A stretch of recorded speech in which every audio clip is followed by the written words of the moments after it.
बिस्मिल्लाहिर्रहमानिर्रहीम। लाखों करोड़ों दुरूदो सलाम मोहम्मद मुस्तफ़ा सल्लल्लाहु अलैहि वसल्लम और आले मोहम्मद पर। मैं हूँ उमर दराज गोंदल। बड़ी खबर यह है कि इस वक्त लग ये रहा है कि शायद ये कोई नया काम होने जा रहा है, और उसके अंदर इस वक्त सूरत हाल ये है कि सदर आरिफ अलवी और निगरान वजीर आजम के हवाले से बड़ी खबर है। और एक खबर जो है वो सुप्रीम कोर्ट से है, दूसरी खबर लाहौर हाई कोर्ट से है, जो आपके सामने रखना चाहते हैं। चूंकि खासकर सदर आरिफ अलवी तो ऑलरेडी रडार के ऊपर हैं। वो क्यों रडार के ऊपर हैं? वो बयानात देते हैं, वो कहते हैं जनाब कि सबको लेवल प्लेइंग फील्ड मिलनी चाहिए। वो कहते हैं कि इलेक्शन साफ शफाफ होने चाहिए। तो ये बातें तो नहीं पाकिस्तान के अंदर होनी चाहिए ना।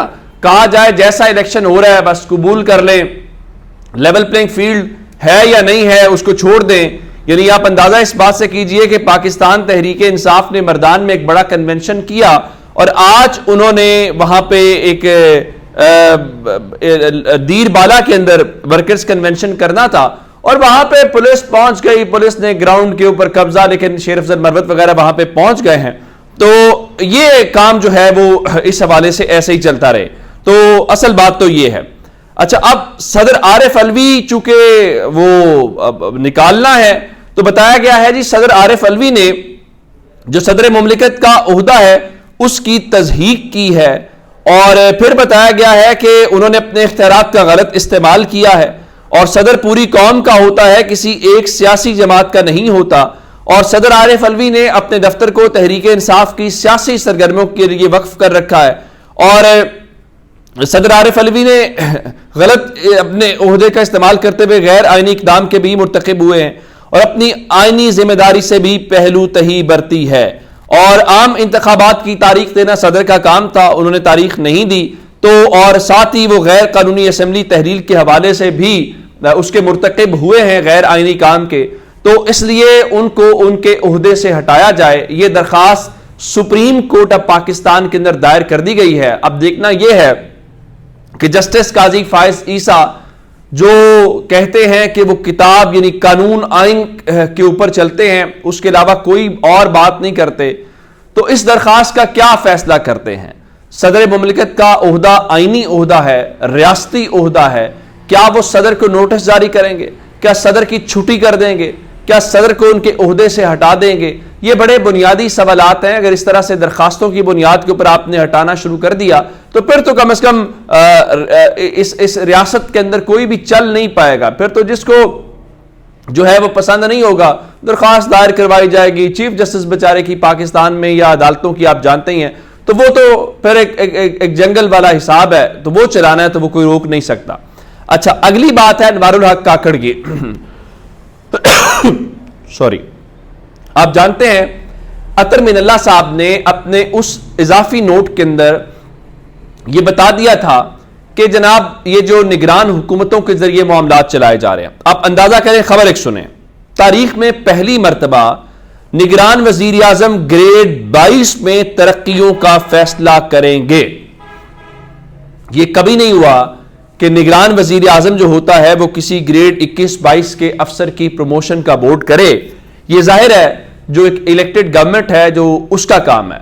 लेकिन पाकिस्तान में चूंकि अनवारुल हक काकड़ जिनकी मर्जी से या जिनके लाए हुए हैं, तो वो जो चाहे कानून वही है, तो अब उनको लेके अब अनवारुल हक काकड़ और मोहसिन नकवी जितनी भी निगरान हुकूमतें हैं उसके ऊपर अतर मिनल्ला साहब का नोट के बाद कम से कम इन हुकूमतों की कोई हैसियत भी नहीं है, और कानूनी तौर पे इनको अपने ओहदों से अलग हो जाना चाहिए।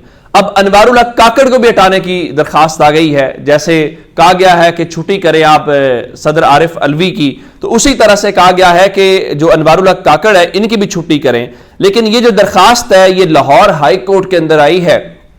इसमें नुक्ता एक बहुत बुनियादी है, और नुक्ता यह है कि निगरान वजीर आजम 3 माह के लिए आता है, और अनवारुल हक काकड़ जो है वो 3 महीने यानी 90 दिन के लिए आता है। तो वो 90 दिन के अंदर इंतखाबात नहीं करवा सका, और निगरान वजीर आजम की जो तैनाती का नोटिफिकेशन है उसके मुताबिक उनके ओहदे की मियाद जो है वो 15 नवंबर को खत्म हो चुकी है। اور 15 نومبر کے بعد ان کے عہدے کو لے کے کسی بھی قسم کی کوئی توسیع نہیں کی گئی، یعنی نہ عدالت نے کی نہ کسی اور نے کی، تو اس لیے ان کے عہدے سے ان کو ہٹایا جائے۔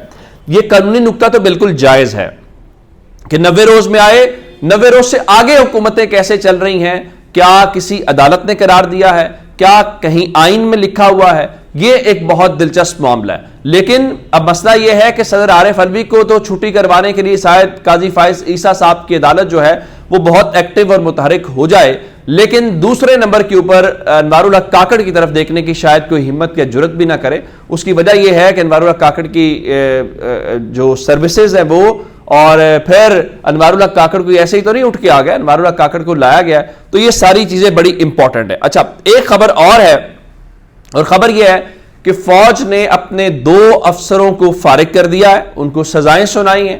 آج ISPR کی جانب سے بیان جاری کیا گیا ہے اور بتایا گیا ہے کہ عادل راجہ اور حیدر رضا مہدی جو ہیں ان کو نہ صرف سزائیں سنائی گئی ہیں قید با مشقت کی، بلکہ ان کے پاس جو اس وقت رینکس ہیں، چونکہ وہ فوج سے ریٹائر ہوئے ہیں تو اس لیے ان کے رینکس بھی واپس لے لیے گئے ہیں، تو ان کا فیلڈ جنرل کورٹ مارشل کیا گیا ہے، اور عادل راجہ کو 14 سال قید با مشقت، جبکہ حیدر رضا مہدی کو 12 سال قید با مشقت جو ہے وہ سنائی گئی ہے۔